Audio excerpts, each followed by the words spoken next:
El lenguaje. Las palabras. Construyendo ideas. Imaginando mundos. Somos encuentros. Somos comunidad. Somos comunicación para el bienestar.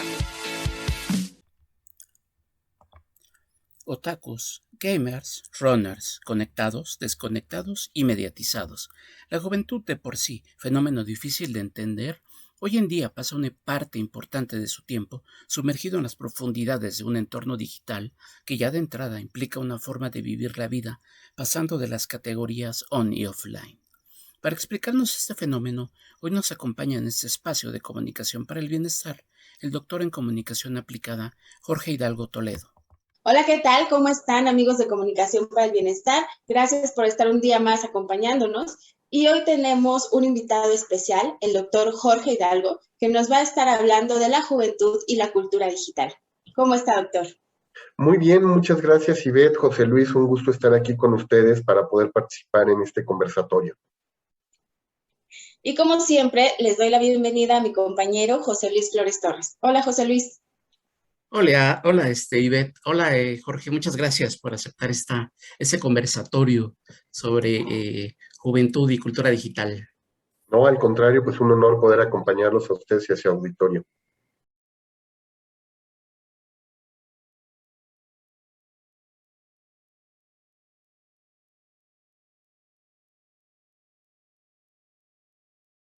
¿Nos podría comenzar hablando qué significa ser joven en la era digital? Mira, sobre todo el tema de la juventud, generalmente hablamos como de un todo unificado, ¿no? De hecho, hasta mal empleamos el concepto de joven, ¿no? Decimos el joven, cuando realmente hay muchos tipos de jóvenes, no podemos hablar de un mismo sistema de juventud, vamos a decirle, y un sistema en términos de una estructura cultural, económico, político, social que se establece alrededor de ellos, como si fuera una unidad. ¿Por qué? Porque no es lo mismo ser joven, incluso en un distrito, vamos a decirle, un área metropolitana como pudiera ser la que tenemos aquí, si vives en Satélite, en Acoxpan, Coyoacán, ¿no? O en la zona Interlomas, es diferente, pero ahora súmale que si dentro de las comunidades urbanas existe una forma muy dispersa, diferente y compleja de ser joven, ¿qué pasa cuando metes las variables de, vamos a decirles, en este caso ya no de urbano, sino de rural, y de rural te vas a nuestras comunidades indígenas originarias, ¿no? No tiene nada que ver, pues imagínate lo que significaría ser joven hoy día en Champotón, en Campeche, ¿no? En Topolobampo, en Sinaloa. ¿Qué pasa cuando de repente alguien en Nayarit, con Rinquiniquis, dice, pues yo soy joven, pero no tengo nada que ver con el joven que vive en Guadalajara, que vive en León?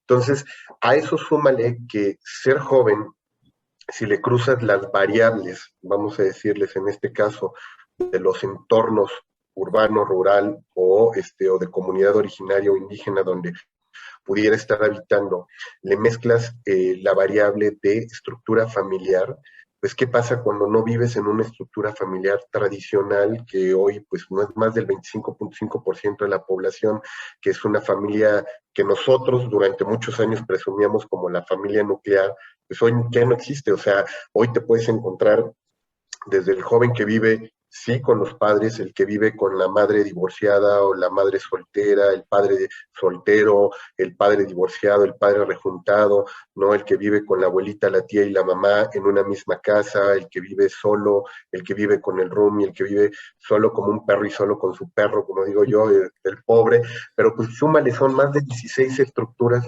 familiares que existen en un país como el nuestro. Entonces, pues ahí tienes una forma diferente de vivirla, ¿no? O sea, no es lo mismo, como digo, ser un joven urbano, rural, indígena, un joven que tenga vivencias en una de estas 16 estructuras de familia, y a eso súmale que puedes meterles otras variables como prácticas de consumo cultural y consumo digital. Entonces, aunque yo pueda ser un gamer y me gustan los games, o sea, ser gamer, pues imagínate nada más en la clasificación de gamers, pues no es lo mismo ser un gamer shooting, un gamer de baile, un gamer de estrategia, un gamer. Entonces, si te vas dando cuenta, se nos está fragmentando la noción de juventud.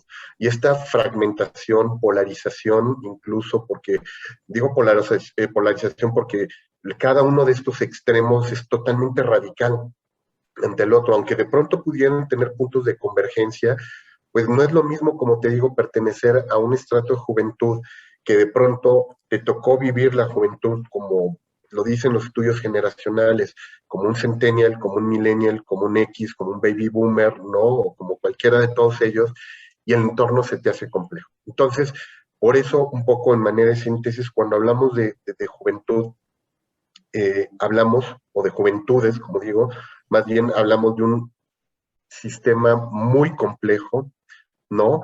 Muy fragmentado, incluso casi como de micronichos y nanoaudiencias, si los viéramos en términos de práctica y consumo cultural, porque cada uno es totalmente diferente. Entonces, incluso si nos apegáramos a la lógica de la cultura digital, casi ser joven es una condición muy personalizada, ¿no? Porque la manera como tú, Ivette, José Luis y yo vivimos la juventud, incluso nuestros momentos de juventud, fueron totalmente diferentes. Y más si le cruzas la variable biológica, ¿no? La variable biológica de género, de las diversidades de género, ¿no? Y de las complejidades dentro de todo, pues hablamos de que casi cada uno de nosotros es una manera compleja de vivir la juventud, ¿no? Y diversa de vivirla, pero también como un momento enriquecedor para el desarrollo cultural de las naciones.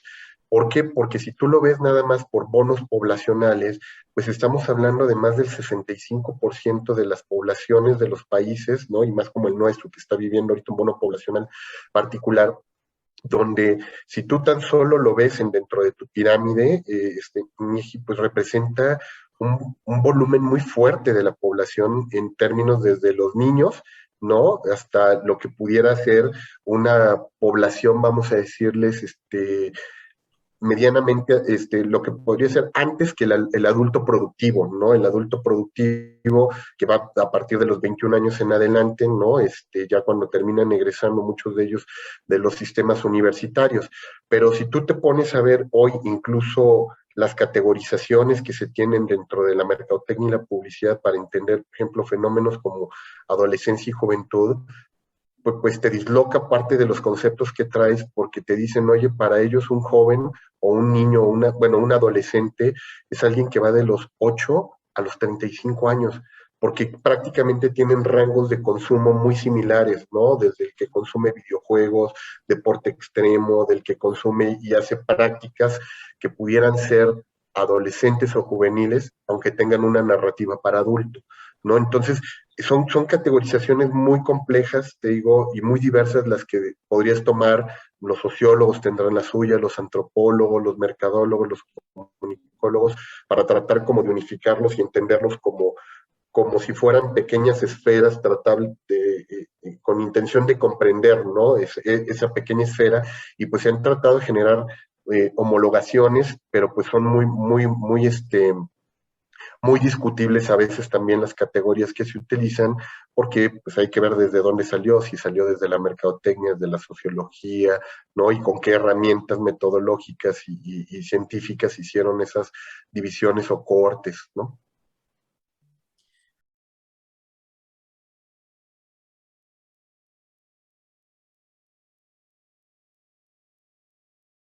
Fíjate, Jorge, una de esas apreciaciones que de repente se dan casi casi como ciertas, es que los entornos virtuales, Internet y demás, son el espacio natural de la juventud hoy en día. ¿Qué tan cierta es esta apreciación?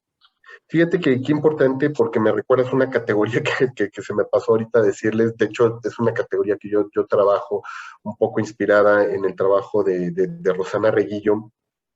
Ella hablaba de juventudes conectadas y desconectadas, ¿no? Un poco para hablar en términos de los conectados a los sistemas sociales, ¿no? Aquellos que participan de la vida cívica, se integran a las formas discursivas de la forma social, y los desconectados, los que se marginan o son marginados también, ¿no? Porque hay las dos formas de exclusión, ¿no? El que se automargina como el que lo margina la sociedad. Y yo me atrevía a meter una tercera categoría a lo que ella planteaba, que son los que yo denomino los conectados y los mediatizados, ¿no? Yo digo que conectados a la vida social, los mediatizados y los desconectados. Y aquí es cuando justo hablamos dentro de esas formas que ahorita preguntabas, José Luis, porque cuando hablamos de cultura juvenil, precisamente utilizando esta tercera categoría de mediatizados, tiene su división, los mediatizados conectados y los mediatizados desconectados. ¿Por qué? Porque yo puedo tener dentro de esa mediatización en mi forma de ser, ¿no? A lo mejor prácticas culturales juveniles muy similares o parecidas, por lo menos entre algunos de los chicos, y ahí sí, no importa si vivo en Champotón, en Topolobampo, en Ichis o en donde sea, en ese momento, pues, ¿qué es lo que pasa si yo me conecto con un teléfono celular, me adentro al mismo universo de significación? La manera como lo viva va a ser diferente, porque efectivamente, pues si yo vivo, como te digo, en una de estas comunidades, pues no lo voy a vivir igual que un chico que lo está viviendo en la Condesa o en la Narvarte, ¿no? Va a ser totalmente diferente, aunque tenga el mismo teléfono celular, la misma marca, el mismo dispositivo, estemos los dos en Instagram, los dos platiquemos, los dos estemos viviendo o viendo videos en YouTube, mi consumo va a ser muy diferente de TikTok en una de estas comunidades a las otras. A lo mejor los contenidos fluyen de una manera similar, pero la manera como me aproximo a ellos va a ser totalmente diferente. Pero también están de los desconectados, como te digo, mediatizados, porque hay gente que decidió arbitrariamente excluirse del mundo digital. Hay mucha resistencia digital que se está generando hoy día en los entornos. Uno pensaría que los jóvenes están deseosos de estar todos abiertamente en ese mundo, pero no. Hay gente que de pronto tú les preguntas y le dices, oye, pásame tu Face. No, no tengo Face. Oye, bueno, pásame tu WhatsApp. No, no tengo WhatsApp. ¿Por qué? Porque no quiero que la gente esté siguiéndome, no quiero que mis datos estén disponibles, no quiero que de alguna manera mi vida esté a expensas de esta lógica narrativa.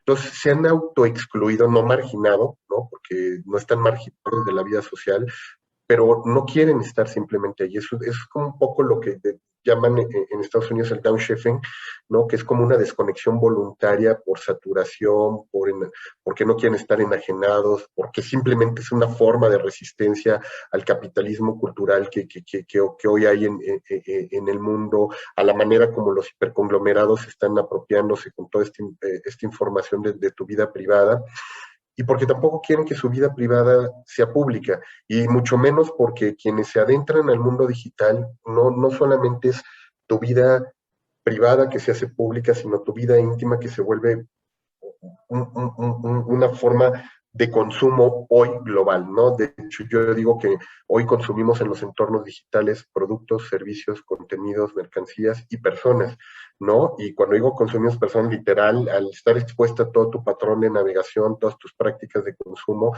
y que con una minería de datos y un Big Data tú puedes hacer un filtrado de todas ellas y saber más de Ivette que lo que Ivette sabe de sí misma, y poder predecir el futuro de Ivette sin que ella se imagine que pueda tener una enfermedad o algún consumo incluso en tus próximos 15, 20 días, y ellos lo pueden predecir. Y hay jóvenes que dicen, yo no quiero entrar a esa dinámica, no quiero estar expuesto. Y hay otros, pues que nosotros si lo vemos tan solo con los datos que te ofrece la asociación Internet, pues 87.5 millones de personas que están conectadas o que dicen que están conectadas con el mundo, pues te habla de casi un 73-4% de la población que más o menos se encuentra en la dinámica de la conexión a la sociedad de información, y un veintitantos por ciento que se excluye. Y hay que ver si esa exclusión es precisamente, como te digo, porque la infraestructura no lo permiten, porque los mecanismos de acceso no lo permiten, las tecnologías no están disponibles para ella, o porque aunque estén disponibles, simplemente no quiero, no quiero entrar a esa dinámica. Hoy, los medios sociodigitales nos brindan grandes posibilidades, logrando captar la atención de los jóvenes. Pero estar conectado a las redes incrementa automáticamente las posibilidades de participación social y en línea. ¿En verdad los jóvenes son tan participativos en los entornos digitales como se piensa? Doctor, hablemos un poquito, ahorita ya nos habló como de estos segmentos, ¿no? Hablemos un poco de los conectados, ya sea aquellos que están mediatizados, ¿no? Se tiene también la idea de que los medios digitales son más democráticos, promueven una participación más ciudadana, como lo mencionó. Tenemos como esta posibilidad de llegar a aquellos grupos, digamos, de decisión que en otros momentos no teníamos. Pero, ¿qué tan real es esto? ¿Qué tan real es esta participación entre los grupos conectados? ¿Y qué tan real es pues el impacto que yo puedo tener cuando me dirijo a estos grupos de decisión? Claro, mira, yo ahí qué bueno que lo sacas a colación porque justo precisamente dentro de las prácticas de consumo de los que ya están conectados, ahorita vamos a hablar solamente de los que están conectados, existe el imaginario de que prácticamente todos son juventudes críticas, racionales, que cuestionan al sistema, que cuando hablamos de tecnopolítica y movimientos sociodigitales en las redes, todos los jóvenes salen a marchar digitalmente. Y no, nos sorprendería. Yo por eso, fíjate que utilizo siempre esta distinción cuando hablo con mis estudiantes, les digo que a mí me sorprende que efectivamente en un país como el nuestro, pues el 70 y tantos % de las personas estén conectadas y un 20 y tantos % estén excluidas, lo cual es grave si lo vemos dentro de la racionalidad de la sociedad de la información que apelaba a que por cada giga de ancho de banda iba a crecer un punto porcentual del Producto Interno Bruto y por ende de la calidad de vida de las personas, pues hoy lo vemos y dices, pues no es así. Ni ha crecido la economía a esos niveles, ni la calidad de vida de las personas, pero peor aún, yo les digo que si ellos están excluidos de esa lógica y esa racionalidad, es grave porque el mundo se sigue moviendo hacia allá. Pero más grave es que el 70 y tantos % que dice estar conectado y que vive en esa lógica no esté cambiando el mundo con estas tecnologías de información como lo pensábamos. ¿Por qué? Porque nuestro consumo mayoritariamente es de ocio y entretenimiento. Si ustedes lo ven en términos de qué hace un joven con estas tecnologías, pues te sorprende que saber que más del 89% de sus accesos a Internet son para estar en redes sociales, que prácticamente más del 86% de los contenidos que consumen tienen que ver con streaming de audio y video, y que literal, tú los ves, y ustedes que se dedican también a la docencia y a la investigación, pues los han visto a los muchachos, incluso de los niveles, no te digo de licenciatura, prepa, no, incluso de posgrado, o sea, cuando tú de pronto estás a mitad de una clase y volteas, está terminando de contestar o actualizando su Twitter, su Facebook, consumiendo incluso una serie de televisión que dejaron a mitad de la noche y que no vieron el final, lo terminan de ver entre un tiempo y otro. Entonces, ¿qué pasó con el entorno digital en términos de práctica de consumo? Nos convertimos todos de alguna manera en consumidores. Y esa es la primera categoría con la que hay que movernos en este tema, desde consumos culturales, consumos de ocio, tecnología y entretenimiento, lo cual nos lleva a vivir en una época de tiempos muertos, del fin de los tiempos muertos.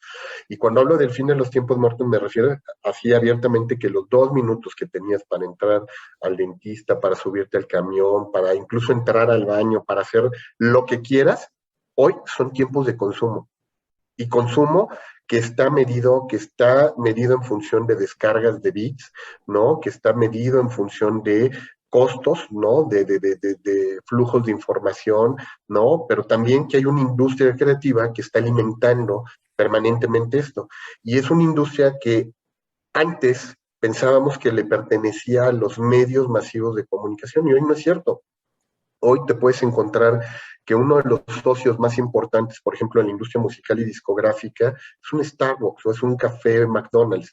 ¿Por qué? Porque yo estoy en el McDonald's, estoy en Starbucks, escucho una canción, saco mi teléfono, le pongo Shazam y descargo la canción y la estoy comprando en iTunes, ¿no? En minutos después de que la estoy escuchando. Voy al cine y en lugar de estar viendo la película, estoy tuiteando lo que está pasando y le estoy diciendo a mis amigos, esta canción increíble, tengo que comprar este disco, o ya estás comprando algo que viste en la televisión como si fuera por impulso.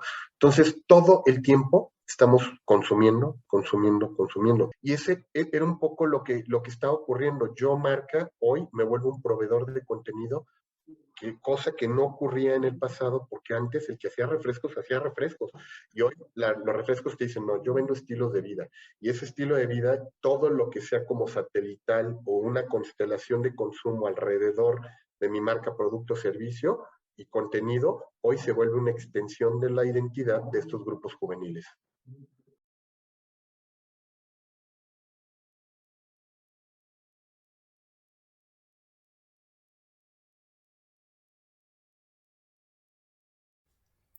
De acuerdo a datos estadísticos, el mexicano común promedia un uso de Internet de casi 9 horas diarias, de las cuales 3 horas y media las dedica a la utilización de redes sociodigitales y poco más de 1 hora y media en el uso de videojuegos desde una consola.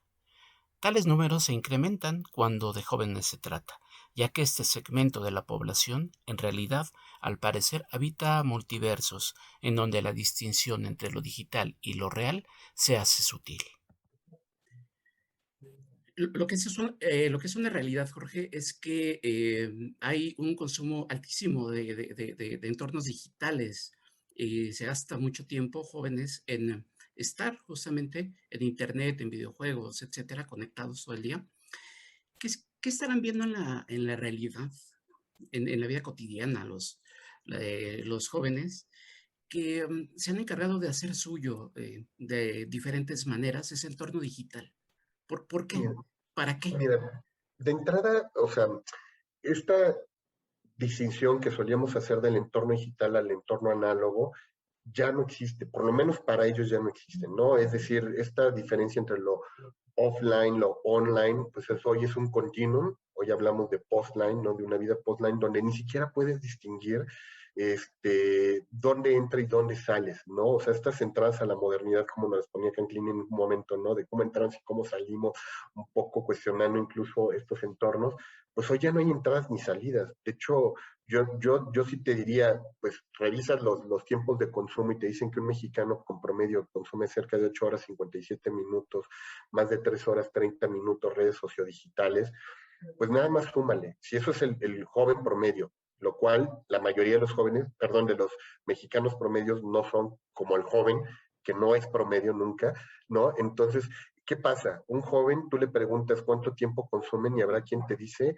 en los estudios de consumo cultural que van de los 17 hasta la sensación de consumir 24 horas al día contenidos. ¿Por qué? Porque te dicen, pues me desperté con un celular, ¿no? Me hice mi vida con el celular, estaba medianoche dormido, me llegó un WhatsApp y lo contesté, ¿no? De repente mi teléfono flashó a medianoche, lo abrí porque me llegó un tweet importante de algún tema que estoy siguiendo y así es su vida, no hay esta distinción de lo online, offline, ¿no? Y tal en términos como de un espacio. ¿Y qué es lo que terminan haciendo como ellos?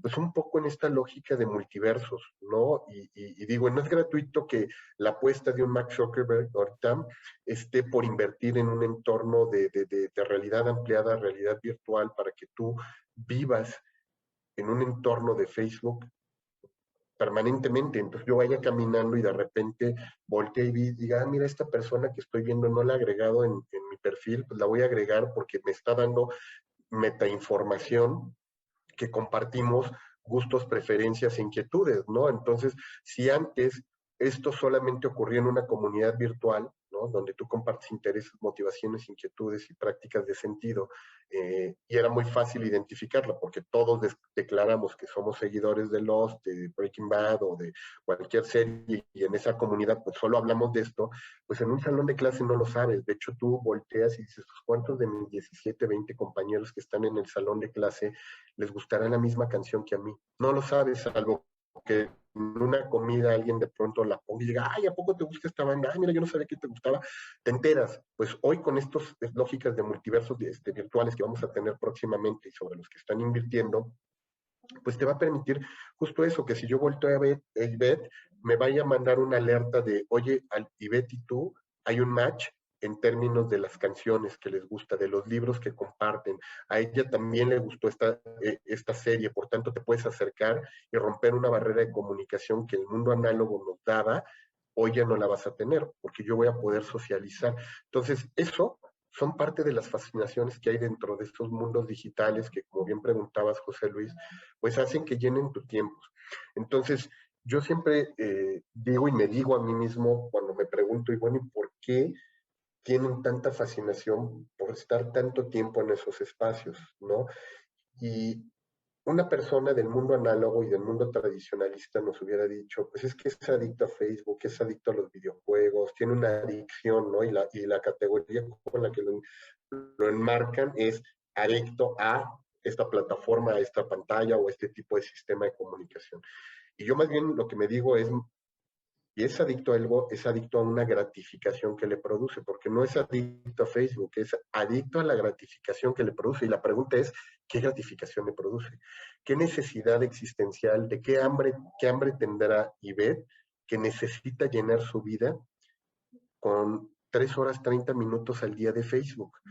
Antes la llenaba a lo mejor Ivette no leyendo Facebook, la llenaba leyendo de 15 a 20, 20 y tantos, en su momento la revista Eres. Alguien dirá, pues a mí mi vida era estar viendo series y programas de televisión, ¿no? O alguien incluso que se le dé el intelectual diría, no, yo leía nada más libros y leía periódicos.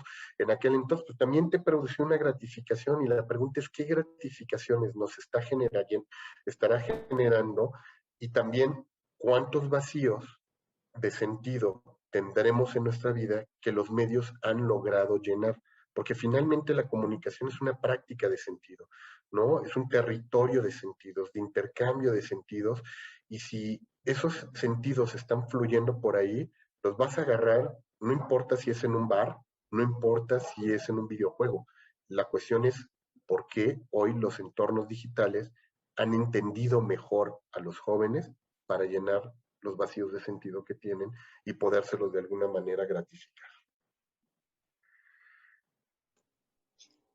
Doctor, ha dicho a lo largo de su charla un montón de pistas claves que me parecen muy importantes para ir entendiendo digamos, ir encontrando las transversalidades entre el mundo real y cómo lo digital pues ya forma parte de ella, ¿no? De estos multiuniversos.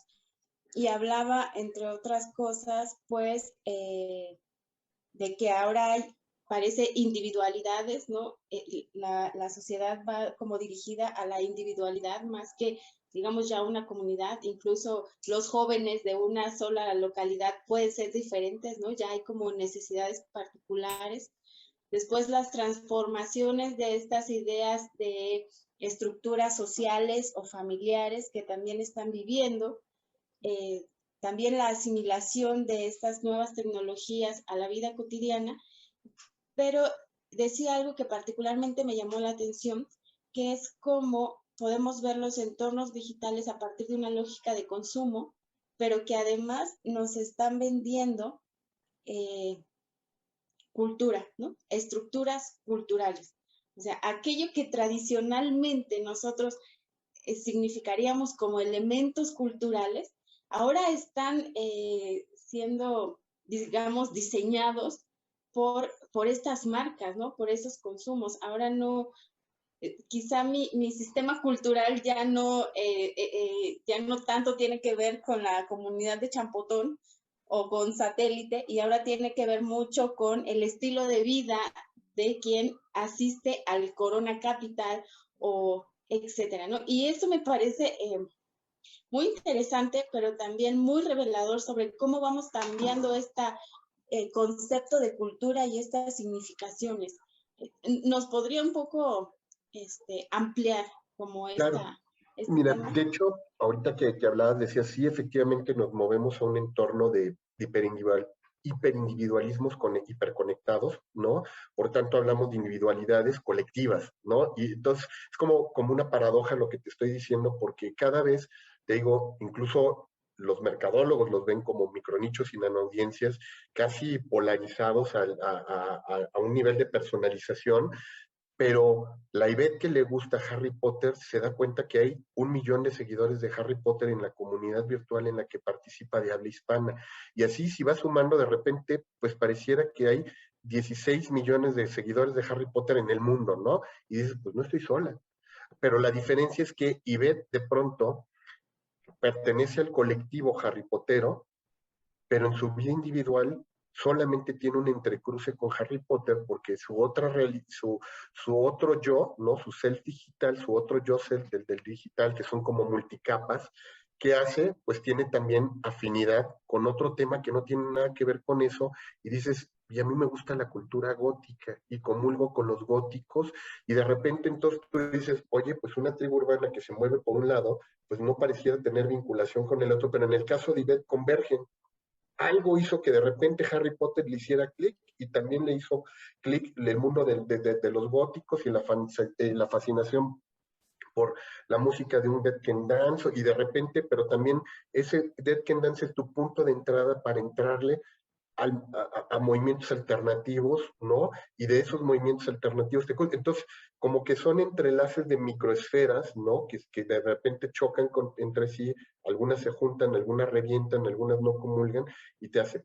Entonces, cuando ese entorno de individualidades colectivas, te digo, se mueven dentro de la racionalidad de un mediocentrismo, ¿no? Porque finalmente todo es mediado, todo es una práctica mediada, ¿no? Y entendido absolutamente todo como un medio, no desde un medio de comunicación, sino más bien una versión abierta de esto es un medio de comunicación y cultura, ¿no? O sea, todo absolutamente es un soporte y un repositorio simbólico. Por tanto, cuando hablamos de la cultura, estaríamos hablando de esos elementos simbólicos que le dan sentido a la vida de una comunidad, ¿no? Y si hablamos de todo aquello que es simbólico y le da sentido a una comunidad, la pregunta es, ¿quién es el generador de esos elementos simbólicos? En el pasado, pues nos lo decían un Adorno, un Horkheimer y un Walter Benjamin, pues fueron estas industrias culturales, ¿no? Que reproducían de manera mecánica, masiva, democrática, también esos elementos simbólicos, y podría haber sido un museo. Hoy no es un museo, hoy te digo, es Coca-Cola que me genera un estilo de vida, ¿no? El que yo de repente diga soy runner, y vivo como runner y salga todas las mañanas a correr y me mueva en ese entorno, pues es culpa de una empresa como Nike, como Puma, como Adidas, que me ha generado ese estilo de vida. Pero entre el estilo de vida de un Nike y de un Adidas, pues hay una diferencia radical, igual que un Puma, porque pues yo si soy Puma, pues soy mucho más fashionista, entonces pues cuido mucho más la estetización de la ropa deportiva que utilizo, y si de pronto alguien me ve con Adidas, dice, ah, mira, este sí practica como deportes más rudos, le importa mucho más, de verdad, lo extremo. Y a lo mejor en un Nike dice, no, yo soy más abierto con los valores de las comunidades a lo mejor que han sido segregadas. Y entonces me caso además con el tema de género y entonces yo vendo que yo hago ropa para corredoras, ¿no? Que es mi particularidad, pero además de mujeres empoderadas que no les importa ser de verdad la curvy, ¿no? La gordita, que no busca los leggings para verse bien, sino porque realmente le importa su estado físico, ¿no? Pero no le importa verse bien por verse bien, sino por sentirse saludable. Y esa es una lógica simbólica que ya te impuso de alguna manera esta marca con todos los elementos que utiliza para el diseño de sus prendas, el estilo de vida que promueve, las carreras que patrocina, la manera como de pronto te pone una plataforma digital y te dice, sal a retar a Ivette y a José Luis porque mañana los puedes invitar a correr aunque no los conozcas. Y les llega una alerta y te dice, pues hoy vas a conocer a gente nueva que le interesa lo mismo que tú. Y eso te lo patrocinó ellos con todo lo que hicieron, aunque a ti para ti tenga un costo cero, pero ya te lo inculcaron, y eso es cultura, ¿no? Eso es parte de la cultura que están generando y los elementos simbólicos, porque si yo practico ese estilo de vida, pues el día de mañana, cuando yo esté buscando un departamento para irme a vivir con mis roomies, mis compañeras, mi esposa, mi tal, voy a buscar un estilo de vida que comulgue con ese estilo, con ese estilo que ya me vendieron. Entonces, pues buscaré una colonia que sea runner, buscaré restaurantes, ¿no? Que de alguna manera motiven el estilo de los runners, donde yo pueda ir gustoso, tomarme un café después de una mañana de ir corriendo, y lo que voltea son pura gente que está igual que yo, ¿no? Disfrutando una mañana, ¿no? Saliendo a correr, y el día de mañana cuando quiera comprar una bicicleta, la voy a comprar la bicicleta, porque practico un estilo de vida deportivo, pero entonces estilo me va a juntar con gente que también seguramente es vegano, que es saludable, que tiene... Y eso es lo que hace la cultura, ¿no? Reunir a aquellos que practican igual que tú los mismos entornos simbólicos, que comulgan contigo y que hacen lo que yo digo empatía discursiva, ¿no? Entonces las marcas, las industrias culturales, las creativas, las del entretenimiento, las industrias de los medios, hoy pues son fábricas de sentido. Todos son de alguna manera fábricas que lo que están generando ya no son contenidos como lo veíamos antes cuando hablamos dentro de la metáfora del broadcast, sino hoy hablamos de industrias de experiencias. Y la industria de la cultura es una industria que te genera una experiencia, ¿no? Tú vives la experiencia cultural, la experiencia de sentido, en función también de lo que estas marcas imponen, inculcan, ¿no? O filtran en tu racionalidad y te la ponen y te la siembran en tu cerebro y es lo que de pronto dices, mi identidad comulga con todo esto, pero también la maravilla de las identidades que poseemos cada uno, que no hablamos de una sola identidad, sino hablamos de muchas identidades, que te digo que son como pequeñas capas o layers, pues hacen que de pronto me permitan comulgar con José Luis y de repente 2 horas después esté comulgando con Ivette y más adelante me mueva con mis compañeros de la prepa donde pareciera que ya nada nos une, pero habrá algún puntito de convergencia donde habrá algún elemento sociocultural, ¿no? Que le dará sentido todavía por ahí. El lenguaje. Las palabras. Construyendo ideas. Imaginando mundos. Somos encuentros. Somos comunidad. Somos comunicación para el bienestar. Los esfuerzos que hacemos en Comunicación para el Bienestar por profundizar y dar voz a los sectores más vulnerables de México son autogestivos. Por eso le solicitamos su ayuda para continuar con nuestra labor en el proyecto Afromexicanos, la lucha por la visibilidad. En la descripción del video encontrarás el link para acceder a la plataforma donadora y te enteres cómo participar.